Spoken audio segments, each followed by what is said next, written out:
Hi, my name is Lo, and welcome to the Romance Seriously podcast, where I take a serious look at romantic movies. Today's movie is 2021's A Cinderella Story, Starstruck, starring Bailey Madison and Michael Evans Bailing. And in case anyone is wondering how I pick movies, it's very scientific. I have a numbered list and a random number generator. What comes up is what comes next. Madison plays Finley, who we first meet recreating the notebook for her farm animals before doing chores in a sundress. It's admittedly a very cute sundress, but still, spaghetti straps and hay bales don't seem like a great combo. She also tends to make up her own song and dance numbers to the amusement of her evil stepfamily, stepmom Valerian and step-siblings Kale and Saffron. Saffron, a wannabe influencer, tells everyone that a movie, Billy the Kid, the musical, will be arriving in their town tomorrow to film and hold auditions. Because a major film isn't something that would be the only major thing going on in a town literally called Dreary, Idaho. Saffron and Kale plan to go to the audition, but as befitting Cinderella, Finley can only go if she finishes all her chores. She also sleeps in the barn, which, someone call CPS. After she completes her chores, but still isn't allowed to go because, duh, Cinderella, followed by her stepfamily threatening to have her pet pig, John Ham, butchered, Finley heads to town to audition anyway, with an invisible backing band even. The assistant director likes her, but she gets passed on because the director only wants sexy saloon girls, and also hasn't heard of Annie Oakley. Things inevitably go tits up, and Finley ends up in a mud puddle, which her stepfamily takes a disturbing amount of glee in. However, our Prince Charming, movie star Jackson Stone, is immediately smitten with her. The next day, Saffron does get a role, because she just needs to look hot. Finley also gets a role, after channeling her inner Twelfth Night and posing as the male Huck Finn, whose parents were Twain fans. Even the family farmhouse gets a role as a location. Of course, this results in Finley trying to simultaneously work on the film and do the farm chores. Hilarity ensues. Hilarity in air quotes because it is painfully unfunny. Also in that category is Saffron developing a crush on Finley's male persona, which, Anyone else think that making an evil stepsister a closeted lesbian working through her internalized homophobia would be quite a new twist on Cinderella, and someone should get on that?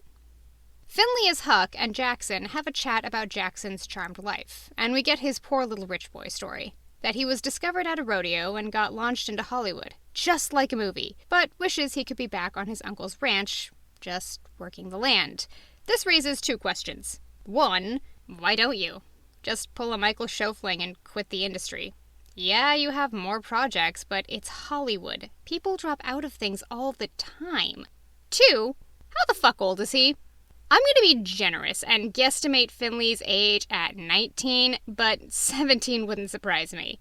Jackson's is a question mark, probably between 23 and 27, which ranges from barely squeaking past the age gap algebra to, oh hell no, half your age plus 7, people. The shoot continues, with Finley as Huck getting to show off their rope skills and kiss a pretty saloon girl. Yes, it's Saffron, and words cannot describe how uncomfortable that is to watch. Jackson gets hurt filming a scene, during which Finley lets her growing crush show, only to then realize Valerian is planning on selling the house. Finley's family house. However, when she confronts her stepmom, she's dressed as Huck, which tips off Kale as to his true identity. While Kale continues trying to become Jackson's new manager, using John Ham Bacon as his pitch, Jackson sees Finley in her normal clothes, recognizes her, and goes after her in a literal horse chase. Kale continues to prove he has the evil family brain cell by noticing all the tension surrounding Jackson, Finley, and Huck, even coming to the conclusion that Jackson and Huck might be a thing. Points for finding it cute rather than playing it for laughs or homophobia. I guess even these monsters have standards. Jackson eventually puts Huck up for a bigger role, hopefully giving Finley her big break, because dramatically recasting things on the last day of shooting is something big-budget movies do. He also proves to be smarter than most Prince Charmings, because the minute he sees Finley again, he recognizes her and seeks her out. However, Kale finds proof that she is Huck, and him, Saffron, and Valerian confront her before locking Finley in the barn, though it does take Saffron a bit to fully understand what's going on. With some help from John Hamm, Finley is able to get out and reveal the truth to Jackson and the whole film set. The director has no idea what's going on, but nevertheless likes it, and hires Finley for his and Jackson's next film. Valerian tries to threaten Finley into staying, once again by threatening to have her pet butchered. Luckily, it turns out Finley's father left her the property, and Finley decides to throw them out. Jackson decides to leave show business and offers to manage her farm while she goes off to shoot the movie he was going to make. Finley accepts, and they seal the offer with a kiss, cutely obscured by Jackson's cowboy hat. What a gentleman. It has to be said that A Cinderella Story Starstruck is made of cringe. At several points, I had to resort to putting it on mute and reading the subtitles to watch this movie. And I am someone for whom celebrity romance is my catnip. It just had no idea what it wanted to be. It seemed to be several half-formed ideas glued together and was somewhere between a vague concept and a rough draft of a script. The tone is really odd. It's more willing to acknowledge sex explicitly than a lot of movies of this type, but Jackson and especially Finley are played so innocently and so wholesome, it just feels incongruous. Similarly, A Cinderella Story Starstruck can't decide if it wants to be a musical or not. There's 3 songs and a reprise, which is a really weird amount. That's not enough songs for a full musical, but it's more songs than a non-musical should have. Given how much time these songs take up, I would say cut them and use the time to flesh out the characters. Also, if you're going to have diegetic music, you have to explain the whole song, not just the singing. Yes, force of nature happens because Finley is auditioning for a musical, which explains her and the mandolin, but not the backing band. Either have diegetic music or non-diegetic music. One or the other, not both. This is not a split the difference option. And then there's the singing itself. Bailee Madison doesn't have a bad voice, but she does have a thin voice, and the songs clearly weren't rewritten to suit her better. She is straining for those high notes. It's just really unfortunate because these songs don't flatter her. She's been let down, and there's really not anything she can do that would have made it better. Then there's our Prince Charming. Jackson was severely underused. Yes, any Cinderella story is going to be mainly about Cinderella, but Prince Charming should still usually have a good presence and arc throughout the film. Jackson, we don't meet until a third of the way through, and almost everything about him just raises more questions.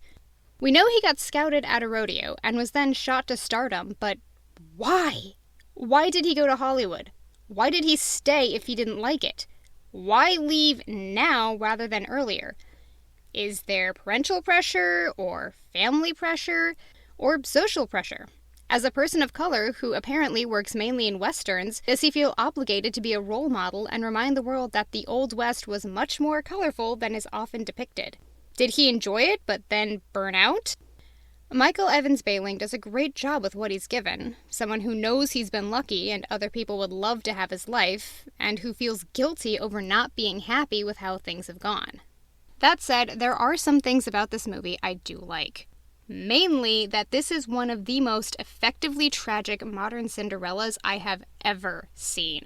Usually a Cinderella has a friend or a mentor, somebody they can lean on. Finley has no one but her farm animals. Her stepfamily is horrifically abusive. They don't let her sleep in the house, they exploit her labor completely, she can't do paid labor because she has no time, they want to eat her pet! And because it is a small, rural town, she can't leave.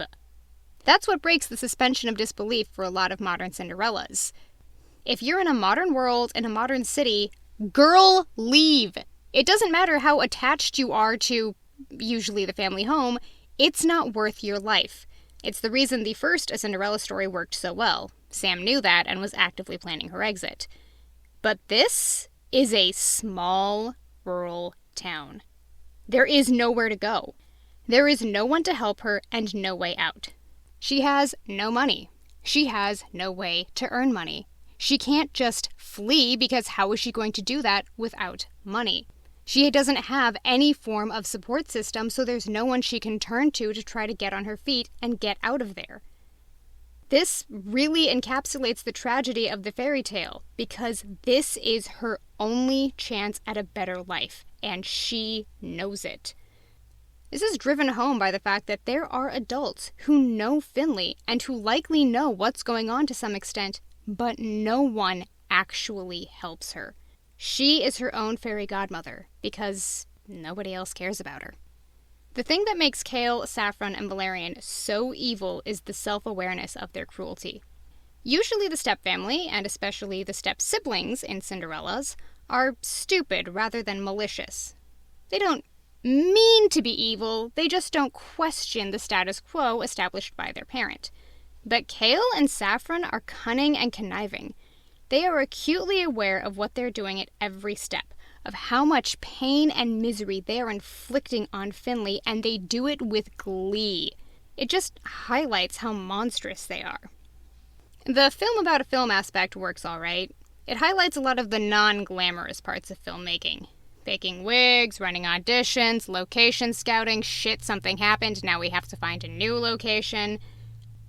It also tends to frame the director as a bad guy for blowing off very valid concerns, like not rehearsing stunts properly, and trying to insist on winging everything instead of having rehearsals. The costuming is pretty decent. Finley's constantly doing chores in clothes far too cute and clean, but the floral patterns, pale denim, and cute cuts emphasize her innocence and bright-eyed optimism without dipping fully into being childish. It's still a little too childish considering the age gap question, but whatever. It's only in the last scene that Finley is dressed like an adult, with a sheer long-sleeve top layered over a camisole. It shows that now she has the power over her life and the ability to make decisions for herself rather than being under her stepfamily's thumb. But it would have been nice to see that transition across the film rather than at the literal last moment. Jackson also wears simple clothes, plain jeans and Henleys, marking him out as more comfortable on the farm than in Hollywood. In contrast, Kale, Saffron, and Valerian are always dressed over the top, wearing stylish clothing, makeup, and hairstyles that have no business on a working farm, highlighting just how out of place they truly are. Jackson and Finley work as a couple. They're cute, drawn together by shared interests and values, both appreciating a small-town life, but understanding and seeking a world outside those towns. They don't jump straight to love either, but instead are clearly starting something to see how it goes. Madison and Bailing have good chemistry, and part of me wants to see the next step in their story. Jackson acting as Finley's manager, giving her advice on Hollywood while he relearns how to live a normal life, and she jets off to the life he just left behind, having to balance a new relationship with it being long distance. I probably want to see this because they're the best thing about this movie and one of its least used elements. Look, I sympathize with this movie. It had a budget of about 42 cents and some used chewing gum. They did the best they could with what they had. Bailey Madison and Michael Evans Bailing have good chemistry and play well off each other. But what it really needed was a few more pass-throughs with the script. There are solid ideas here. Lean more into Finley's insanely abusive family and Jackson's seeking something grounded, and less into wacky cross-dressing hijinks, and it could have worked. But outside of Finley's abusive family, this didn't feel like Cinderella. Twelfth Night, yes. A quick, fun rom-com, sure.